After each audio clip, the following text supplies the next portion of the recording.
সূরা বাকারার 216 নম্বর আয়াতে আল্লাহ তাআলা স্পষ্ট করে বলে দিয়েছেন, কুতিবা আলাইকুমুল কিতাল ওয়া হুয়া কুরহুল লাকুম। কুতিবা আলাইকুমুল কিতাল অর্থাৎ তোমাদের উপরে কিতালকে ফরজ করে দেওয়া হয়েছে, জিহাদকে ফরজ করে দেওয়া হয়েছে। ওয়া হুয়া কুরহুল লাকুম, যদিও এটা তোমাদের কাছে অপছন্দনীয় হয়। অর্থাৎ জিহাদ এটা তোমাদের কাছে অপছন্দনীয় হলেও এটা ফরজ। অনেকের কাছে এটা পছন্দ হবে না, মারামারি, কাটাকাটি, হানাহানি। কিন্তু কোরআনুল কারিমে এটাকে আল্লাহ তাআলা সুস্পষ্টভাবে ফরজ করে দিয়েছেন।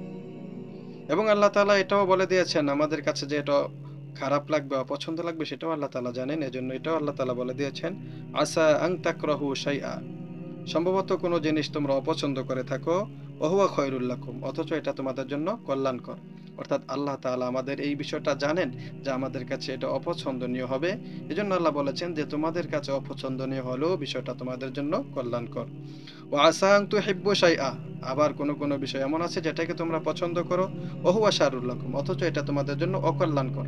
দুনিয়ার ভোগ বিলাস, দুনিয়ার চাহিদা, দুনিয়ার লোভ লালসা সবকিছুই মানুষের কাছে ভালো লাগে। তো আল্লাহ তাআলা বলেছেন এটা যদিও তোমাদের কাছে ভালো লাগবে, কিন্তু এটার মধ্যে তোমাদের জন্য অকল্যাণ রয়েছে। আল্লাহু ইয়ালামু ওয়া আনতুম লা তা'লামুন, আল্লাহ তাআলা জানেন তোমরা জানো না। অর্থাৎ কোনটার মধ্যে তোমাদের কল্যাণ আর কোনটার মধ্যে কল্যাণ নাই, অকল্যাণ রয়েছে, এটা আল্লাহ তাআলাই ভালো জানেন, তোমরা জানো না। এজন্য আল্লাহ তাআলা জিহাদকে ফরজ করে দিয়েছেন। অতএব জিহাদকে অস্বীকার করার কোনো সুযোগ নেই। জিহাদের মতো ফরজ বিধানকে ছোট করে দেখার কোনো সুযোগ নেই।